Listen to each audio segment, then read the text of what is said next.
Now let us study about errors in measurement. Okay, there are three types of errors which may happen. So first one is called as systematic errors, second one is random errors, and third type is gross errors. Now we'll see each one in detail. First, let's see what's meant by systematic errors. Okay, so there are different types of systematic errors. First one is instrumental errors. Okay, so sometimes the instrument may not be calibrated properly. Okay, it may not be marked properly. Calibration means marking. Okay. So let me take a chalk here. So a meter scale is like this way.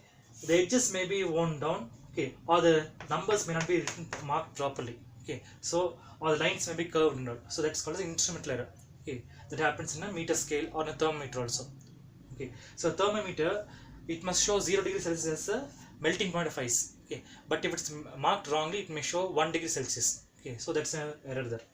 So next one, imperfections in experimental techniques. Okay, so when you do an experiment, okay, there may be some imperfections in while doing the experiments. See, a calorimeter is like a device here. It's like a wooden box here, and inside the wooden box we have a copper cylinder there. There's a small copper cylinder. Okay, this cylinder may not be polished nicely. Okay, or there may not be much insulation there. You will keep some insulation. See, cotton or wool must be there. Okay, if the insulation is not there, what happens is when you pour hot water inside this or any other substance, the heat will escape. Okay, so to prevent this, you must have insulation.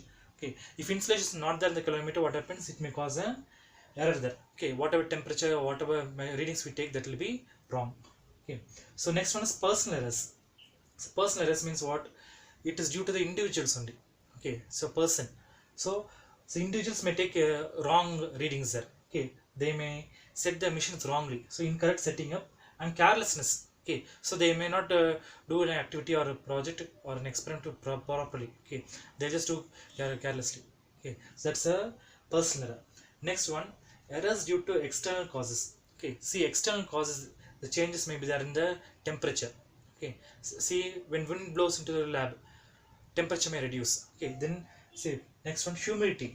Humidity means what? The amount of water vapor in there, that also will change. Okay, and pressure. So air pressure, when it changes, that also can cause a reading change in the readings there. It may cause some mistakes there. Okay, so next one, so to control this, what we must do, we must do it in controlled environment. Okay, some very high labs have a controlled environment. Okay, so that the temperature, pressure are kept constant. Next one is the least count error. Okay, so what's meant by least count? It is the smallest value an instrument can measure. Okay, for example, a scale can measure up to 1 millimeter. Okay, but you want to measure still smaller ones, we must use vernier caliper or a screw gauge. Okay, so it's due to the instrument resolution only. Okay, then to resolve this, we must use a high precision instrument, that is a vernier caliper or a screw gauge we can use. Okay, or other devices depending on the application. So this is about the systematic errors there. Okay, 4, 5. There are 5 types of systematic errors. Next, we'll see what's meant by the random errors. I'll erase this part here. Now let us see the second type of errors, that is random errors. Okay, random errors also called as chance errors. You go this side. So random means what? They are unpredictable. It means we can't say when they'll come. Okay, so variations like pressure change. Sometimes pressure may change in the lab. Temperature may change in the lab there suddenly. Voltage supply. So when you do experiments, the voltage supply will change. We also know that in a house also sometimes voltage fluctuation may happen now. We get high voltage and low voltage. Then next one, different readings. So due to all this, we get different readings there. So what you must do, you must take a lot of measurements there. Okay, then you must take the arithmetic mean of these numbers. So let's take we did an experiment and then we get different numbers here, A1, A2, A3 up to AN. We must find the arithmetic mean. So for that, we find right here AM is equal to A1 plus A2 plus A3. Okay, it's just average you learned now. Okay, so plus AN, okay, divided by the number of observations, that is N. Okay, so this we can write short form, that is AM, that's arithmetic mean, is equal to 1 by N into summation of I is equal to 1 to N AI. Okay, like this we can write. Okay, so what happens is N we can write separately. Okay, then I is equal to 1 to N. Okay, this is summation symbol we say. Okay, this symbol is called as summation. That means we add. Okay, so I is equal to 1 means we get A1. Then like this way. Then I is equal to 2 means we get the A2. I is equal to 3 we get A3. Up to I is equal to N means we get AN. Okay, divide by total number of observations, that is n here. So in this way we can find the arithmetic mean. Okay, we'll do some sums there based on this, then it will be easy to understand how to find the mean. Already we know that in 10th standard maths now to find the average, the same thing only. Okay. Next we'll see what's meant by a gross error. I'll erase this part here. So let us now study about gross errors. It's due to the carelessness of the observer. Okay. So mainly due to the observer only. Okay. So let's see this. What are the different causes here? So first one is reading instruments without setting it properly. Okay. So sometimes instrument may not be flat. Okay, on the table. It may go up or down. So what you must do, you must set it flat first. Okay, or some other precautions will be there before any experiment. You must do that.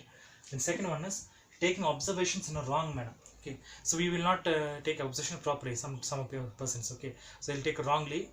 They will just simply assume the numbers there. Okay, see, if an instrument shows 1, okay, it will not show exactly 1. It will show 1.1 or 1.2 or something. Okay, then second reading will not come 2. It will come exactly 2.1 or some 1.9. There will be some small changes there. Okay, some people say after 1, 2 must come. The instrument will not show that way. Okay, just simply say some numbers there, random numbers of their own. That is wrong thing. The next one is recording wrong observations. See, while doing the experiments, some people will write the wrong numbers there. Okay, see, one person may take reading and another person will be writing there. So that is a mistake there. Okay, the person who does the reading, does the experiment must write the reading also. Okay, only then he will know how to take the readings and how to do the observations there. Okay, the exact number must be written properly. The next one is using wrong values of observations in calculations. So they'll write the wrong numbers there. Then with help of the wrong numbers, they'll do the calculation. Okay, so what will happen? The answer will also come wrong only. It's due to the mistake of what? Mistake of the person only. Okay, of the individual, the observer we see. Then how to minimize it? Okay, we can minimize it by one method only. The observer should be very, very careful and he should be mentally alert there. Okay, so you should be very careful while doing the experiment and recording the numbers and all, or recording the calculations.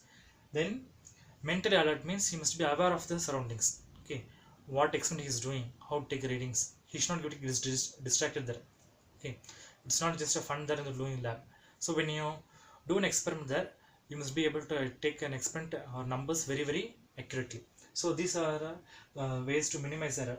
So now we learned about the different types of errors: systematic errors, random errors, and gross errors. Okay, thank you for watching.